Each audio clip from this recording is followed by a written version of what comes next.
So I'm gonna open this up and replace the battery.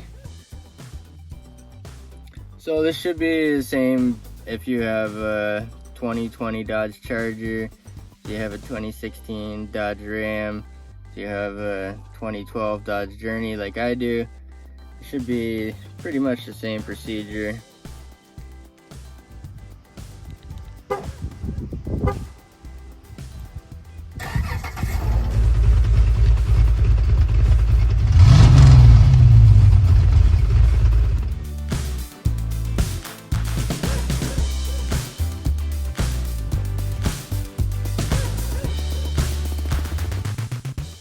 This is my daily vehicle, and I recently painted the wheels black and put 1.5 inch spacers on. It's got this transponder key or proximity key or proximity fob, so it doesn't actually have a key, and if you're within proximity of the vehicle, it'll unlock automatically. It's like impossible to lock the key in the vehicle, so that's pretty cool. And it has a remote start, which is pretty handy because in the winter it'll turn on the heat, and in the summer it'll turn on the air conditioning.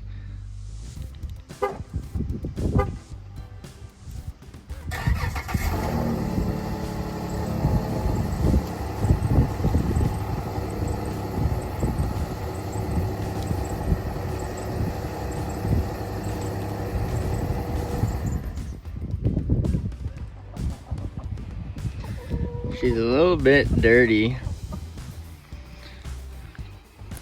but the vehicle, if you reach out for the lock or to open it, it'll unlock automatically. It just knows that you have the key in your pocket.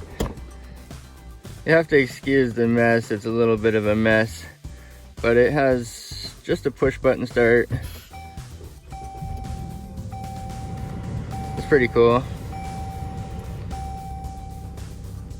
So I actually have 2 keys for this vehicle, and one of them is dead. I believe the battery has died in this one here. So I do have 2. This is the spare, and the other one is in my pocket. So I'm gonna open this up and replace the battery. And it should be a pretty simple process, and it should be the same for a lot of Dodges. So I might have to take this ring off here to open it up, but there's a little switch right here, and all that does is it releases the actual key in the top here. It's sort of spring loaded, so you hold it over and you pull up on this, and that is an actual key, an actual physical key. But there's another slot there. Looks like she's a little dirty inside. Yuck. Oh my goodness. I've never actually used this key because it was always dead when I got the vehicle. I'm gonna take the key out, and I can actually use the key, but I'm gonna go in the opposite slot. There's another slot there, and I'm gonna twist it open. I'm gonna crack it open. So I took these Clorox wipes and I wiped the key. It was extra dirty. I went through like 3 of those Clorox wipes. It might actually make it easier to hold the 2 halves together as well, I don't know, but I'm just gonna remove that. I think it needs to be cleaned anyway better. Wow, this turned into one of those satisfying cleaning videos. What is it with those videos? People just like watching stuff. Okay, I put my key in there and I just twisted it sideways and cracked it, or shucked her open like an oyster shucker. It looks like she's dirty in every little crevice and crack. Look at all the dirty crevices. Wow. Oh my goodness. Yuck. I wouldn't be surprised if somebody dropped this into a friggin', like, I don't know what they dropped it into, but wow. Even a toilet would be cleaner than that. Even if you dropped it into a toilet, it would be cleaner than that probably. This is extra dirty. I have never seen anything this dirty. What on earth? What on earth are you doing with your keys, people? Anyway, this is the extra key, and I've just had it and never used it because it never worked. But it's good to have a backup. It's always good to have a backup key or an extra key. Wow. So I just keep finding more and more dirt, but I'm ready to finally break it open now. Oof. And it's just 2 halves like that. You don't have to worry about any wires or anything. And there's more dirt around the edges right here on my side.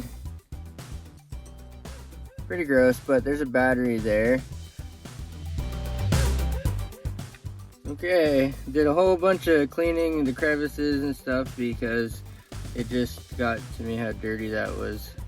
Once I cracked it open, seeing all that yuck all around the edges. I don't know, maybe the key was dropped into something nasty at one point in its life. However, now that it's clean, I can crack it open, and the battery is right here on the back half. And that's the front half there. There's a contact here that goes around the edge, and there's a contact in the center of the battery.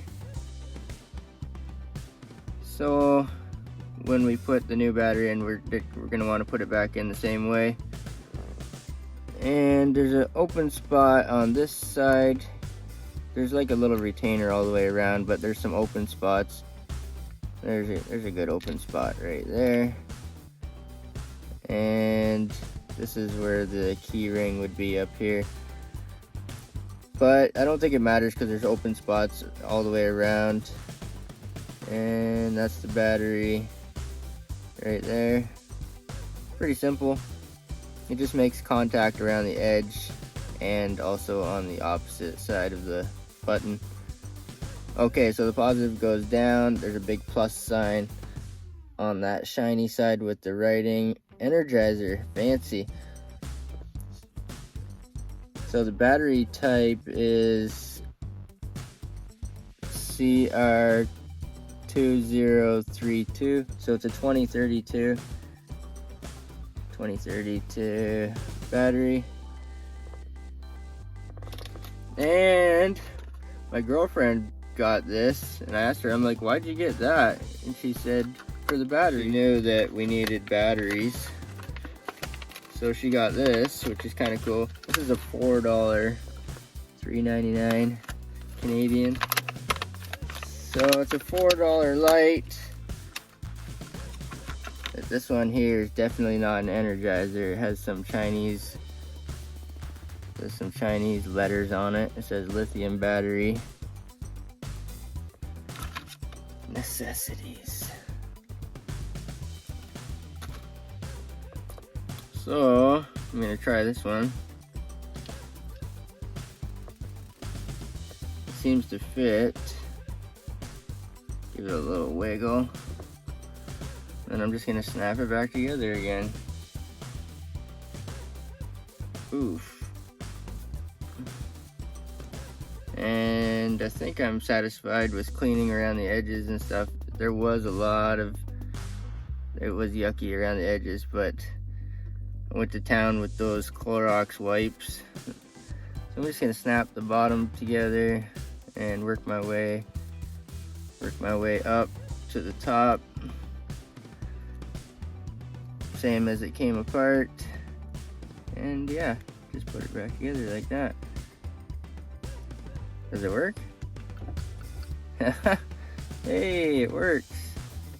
That's awesome. Yay. Cute. Friggin' right. Success. It turned into one of those satisfying cleaning videos. Shout out to those detail videos. detailed dudes. I'm gonna try to put this ring back on here, and I'm gonna fight with that probably off camera, but the key just goes right back in, however which way that is. So I believe maybe if your battery ever dies, I think this key might fit in your driver's door. Worst case Ontario, you got that there. Oh, that probably fits the glove box because I see the glove box does have a lock on it. So there she is, and she works. Toot. Start, panic. I'm not gonna do any of that right now, but it works. Unlock, lock. Yay! And thanks to my girlfriend for getting the battery. And it's really simple procedure. I just dragged it out because I didn't realize how it needed to be cleaned so bad. That's the key, it works. And I have the other one in my pocket. There they are. This one works. This one works. People are probably wondering why my car's beeping and beeping, but there it is. Ta-da! Anyway, sanitizing the key is pretty boring, but yeah, it might be a good idea to sanitize your key while you're at it, while you're working on it. So this thing is pretty cool. I just keep this thing in my pocket. I don't even touch it most of the time. I just reach out for the door handle and it unlocks automatically. And I just push the push start button. And yeah, it's pretty handy. I use it sometimes for the remote start feature, especially in the cold Canadian winter. You double tap on that and it'll start the car. And it'll even warm it up. It'll even warm up the heated seats and stuff for you.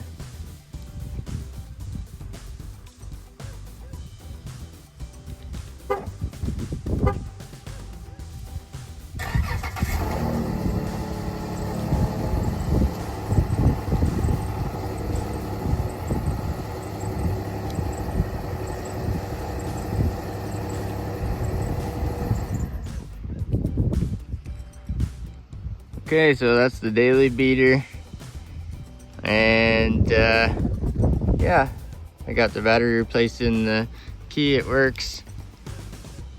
I recently put 1.5 inch wheel spacers on it and painted the wheels black.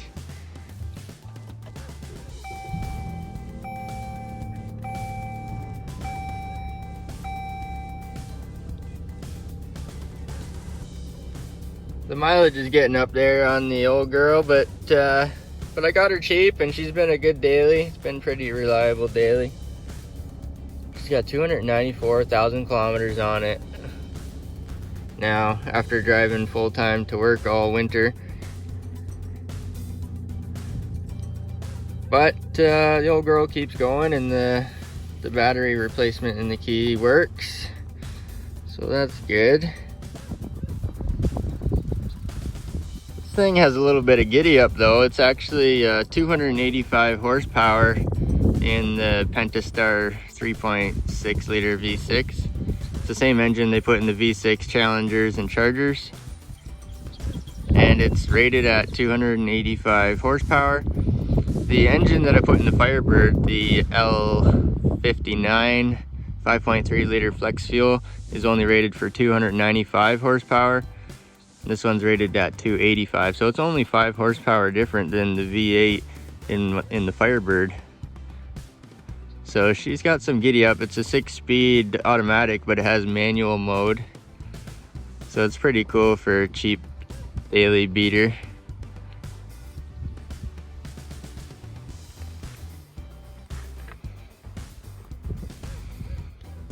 If you keep it up, you're gonna be breakfast.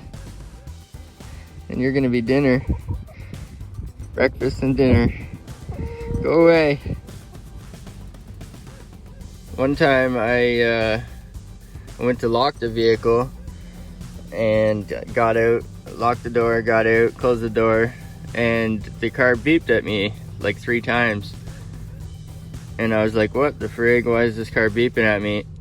And it's smart enough that I accidentally left the key in there, and the vehicle was smart enough that it wouldn't let me lock the key. I had no clue that I was about to lock the key in the vehicle, but it knew. The vehicle's smart enough, so it actually unlocked automatically for me, and it beeped the horn 3 times to let me know that, hey dude, you accidentally locked the key in the car.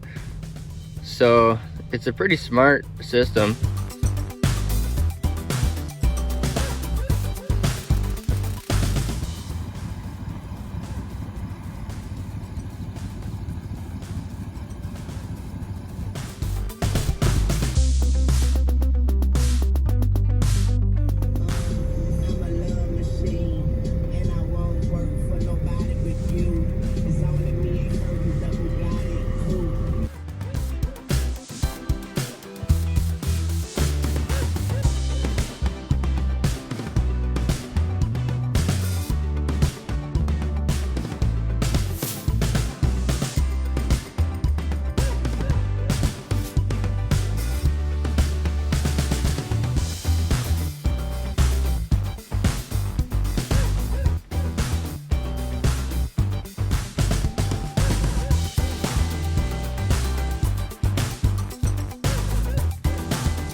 So she's a little bit wider than your average Journey. She's a thick bish.